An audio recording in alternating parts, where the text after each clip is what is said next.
Iran America टकराव ने पूरी दुनिया को हिला दिया है, लेकिन सबसे बड़ा झटका किसको लगा है, ये सवाल अक्सर सुना जाता है।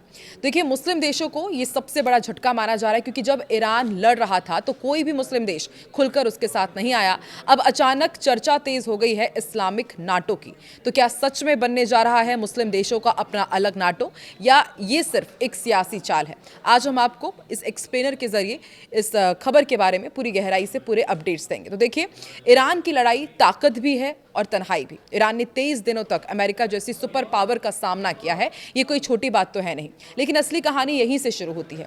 इतनी बड़ी लड़ाई, फिर भी कोई भी मुस्लिम देश उसके साथ नहीं आया। चीन और रूस सिर्फ नैतिक समर्थन दे रहे हैं, और भारत, जैसा कि हम देख ही रहे हैं, पूरी तरह से तटस्थ है। लेकिन सऊदी अरब, तुर्की, पाकिस्तान, ये सब चुप रहे। क्यों? क्योंकि कई देशों के अमेरिका से रिश्ते हैं, कुछ देशों को ईरान से खतरा है, और कुछ सिर्फ खुद को बचाना चाहते हैं। और यही डर इस नई सोच की वजह बना है, और इस नई सोच को आवाज़ अब दी जा रही है। इसे इस्लामिक नाटो कहा जा रहा है। पुराना आइडिया है, लेकिन टाइमिंग नहीं है। इस्लामिक नाटो कोई नया शब्द नहीं है। पहले भी सऊदी अरब ने इस्लामिक मिलिट्री अलायंस बनाने की कोशिश की थी, लेकिन वो पूरी तरह सफल नहीं हो पाया। और अब फिर यही आइडिया सामने रखा जा रहा है, लेकिन इस बार वजह थोड़ी ज़्यादा गंभीर हो जाती है।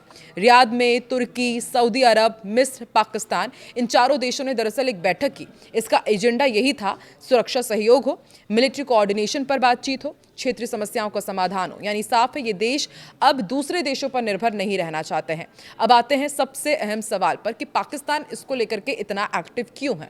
देखिए, पाकिस्तान की स्थिति जरा समझनी होगी। एक तरफ भारत है, दूसरी तरफ अफगानिस्तान की अस्थिरता है, ऊपर से ईरान अमेरिका तनाव, यानी चारों तरफ से प्रेशर ही प्रेशर। और सबसे बड़ा डर पाकिस्तान को यह सता रहा है कि कहीं वो अकेला ना पड़ जाए। और इसीलिए पाकिस्तान चाहता है कि एक मजबूत ब्लॉक बने, जहां उसे सब जगह से सपोर्ट मिले और जरूरत पड़ने पर सैन्य मदद भी मिल जाए।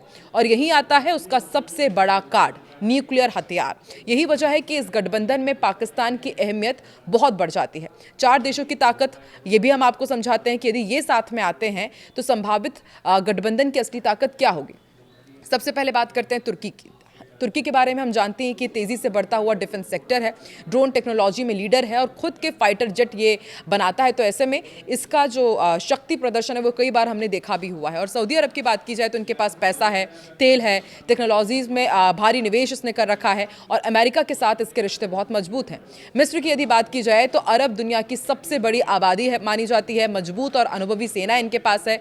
वहीं यदि पाकिस्तान की बात की जाए तो न्यूक्लियर पावर है, और स्ट्रैटेजिक लोकेशन इसकी सबसे बड़ी ताकत बन जाती है। कैसे? इसका चीन और एशिया कनेक्शन बहुत स्ट्रांग हो जाता है, और इसलिए यदि ये चारों देश मिल जाते हैं तो एक नया पावर ब्लॉक बन सकता है, जो मिडिल ईस्ट की राजनीति बदल सकता है। तो सबसे बड़ा सवाल, क्या ये सच में नाटो जैसा होगा? जवाब थोड़ा कड़वा आपको लग सकता है, शायद नहीं भी। क्यों? क्योंकि आपसी भरोसे की कमी है इन चारों ही देशों में, अलग अलग एजेंडा इनका है, और ईरान को लेकर मतभेद है चारों ही देशों के बीच, और अमेरिका के साथ जिनके रिश्ते हैं उसका भी दबाव है। उदाहरण आपको समझाते हैं। देखिए, तुर्की कई बार अलग स्टैंड लेता है, सऊदी अरब अपनी रणनीति चलाता है, और पाकिस्तान अपनी सुरक्षा में लगा हुआ है। यानी एकजुटता उतनी आसान है नहीं जितनी दिखती है। इसलिए अभी जो बन रहा है वो उसे कहा जा सकता है कि वो एक सिक्योरिटी प्लेटफॉर्म ज़्यादा है, इस्लामिक नाटो नहीं है। मिलिट्री अलायंस कम नज़र आ रहा है। लेकिन ऐसे में सवाल एक ये भी उठ खड़ा होता है कि अब आगे क्या होगा। आने वाले समय में तीन संभावनाएं बनती हैं। ये गठबंधन मजबूत हो जाए, एक नया पावर सेंटर बन जाए, या फिर ये सिर्फ मीटिंग्स तक ही सीमित रह जाएगा और धीरे धीरे खत्म हो जाएगा। और जो तीसरी संभावना है वो ये कि ये फिर एक ढीला ढाला ग्रुप बना रहे, जो ज़रूरत के समय ही एक्टिव हो। ईरान युद्ध ने एक चीज़ तो साफ कर दी है कि दुनिया अब ब्लॉक्स में बंट रही है। हर देश अपनी सुरक्षा खुद मजबूत करना चाहता है। इस्लामिक नाटो उसी दिशा में एक कदम है, लेकिन क्या ये सफल होगा, या सिर्फ एक और अधूरा सपना बन जाएगा? आपकी क्या राय है? क्या मुस्लिम देशों को एक होना चाहिए? कमेंट में ज़रूर बताएं।